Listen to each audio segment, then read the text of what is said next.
আসসালামু আলাইকুম and welcome back to my channel. কেমন আছেন সবাই? আশা করছি সবাই ভালো আছেন। তো আজকে আপনাদের সাথে আমার পছন্দের একটি প্রিয় খাবার শেয়ার করছি।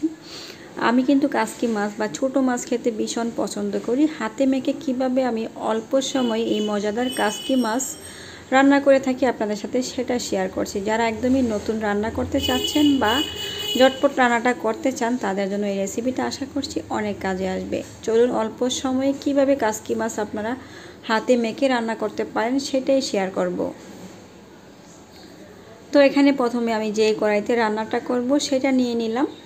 আর এখানে দিয়ে দিচ্ছি আমি বেশ কিছুটা পেঁয়াজ কুচি, কারণ এই রান্নায় কিন্তু পেঁয়াজ কুচির পরিমাণ একটু বেশিই লাগবে। তার সাথে দিয়ে দিব 4-5টা কাঁচামরিচ মাঝখান থেকে টুকরো করে নিয়েছি। এবার দিয়ে দিব আমি সামান্য পরিমাণ আদা রসুনের বাটা, এটা একদমই অল্প পরিমাণ দিতে হবে। তার সাথে দিয়ে দিচ্ছি আমি স্বাদ মতো লবণ। এটা একদমই সাধারণ একটি রান্না, যে কেউ করতে পারবে, তবে আমি যেভাবে করে থাকি সেটাই শেয়ার করছি। তারপর এখানে পরিমাণ মতো হলুদ গুঁড়ো দিয়ে দিলাম 1 টেবিল চামচ পরিমাণ, ধনিয়া গুঁড়ো 1 টেবিল চামচ পরিমাণ দিয়ে দিলাম। এবার দিয়ে দিব আমি মরিচের গুঁড়া 1.5 টেবিল চামচ পরিমাণ, কারণ ছোটো মাছ একটু ঝাল ঝাল করে রান্না করলে খেতে বেশি ভালো লাগে। তো এবার আমি পরিমাণ মতো তেল দিয়ে দিব।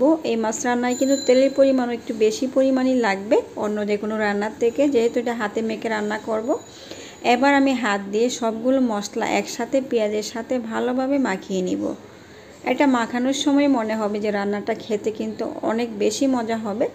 হাতে মেখে আমরা যে কোনো রান্নাই করে থাকি না কেন, খেতে কিন্তু অন্য রান্নার থেকে বেশি মজা হয়। এবার আমি এখানে দেখতে পাচ্ছেন 2টা মাঝারি সাইজের আলু দিয়ে দিলাম। আপনারা আলু ছাড়াও এভাবে কাসকি মাছটা রান্না করতে পারবেন, তবে যেহেতু আমি আজকে আলু দিয়ে রান্না করছি। এবার আলুর সাথে মশলাটা ভালোভাবে মাখিয়ে নিতে হবে, একটু সময় নিয়ে যতটুকু সম্ভব হয় ভালো করে মাখিয়ে নেবেন।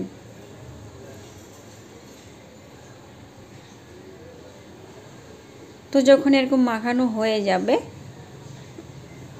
তখন আমি আগে থেকে ধুয়ে ভালো করে পরিষ্কার করে নিয়েছি কাসকি মাছ। এখানে আমি 250 গ্রাম পরিমাণ কাসকি মাছ দিয়ে দিচ্ছি।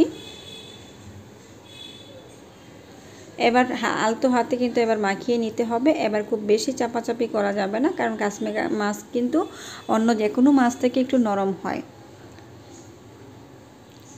তো ভালোভাবে একটু হাত দিয়ে মাখিয়ে নিয়েছি। এবার আমি পরিমাণ মতো পানি দিয়ে দিব।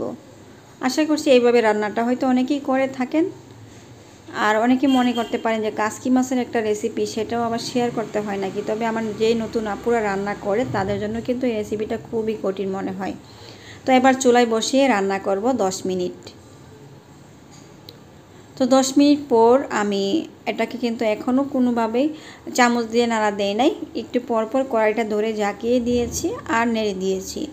এবার আমি বেশ কিছু ফ্রেশ ধনিয়া পাতা কুচি দিয়ে দিব, কারণ ছোটো মাছের ধনিয়াটা পাতাটা আমি ব্যবহার করবই। এটা কিন্তু অনেক বেশি করে পরিমাণ মজা হয়।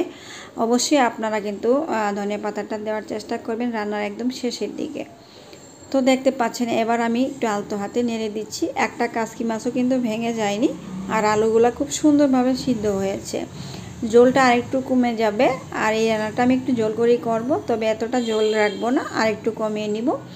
এবার চুলার আঁচটা বাড়িয়ে দিয়ে আমি আরও 2 থেকে 3 মিনিট জাল করব। দেখতে পাচ্ছেন কত সহজ একটা রান্না হয়ে গেল। এইভাবে রান্না করে আপনারা কিন্তু কাসকি মাছ সহজেই খেতে পারেন। তো আমার রান্নাটা একদমই রেডি হয়ে গিয়েছে। দেখতে পাচ্ছেন আস্তে আস্তে তেলটা কিন্তু উপরে চলে আসতেছে, আর ঝোলটাও কমে গিয়েছে।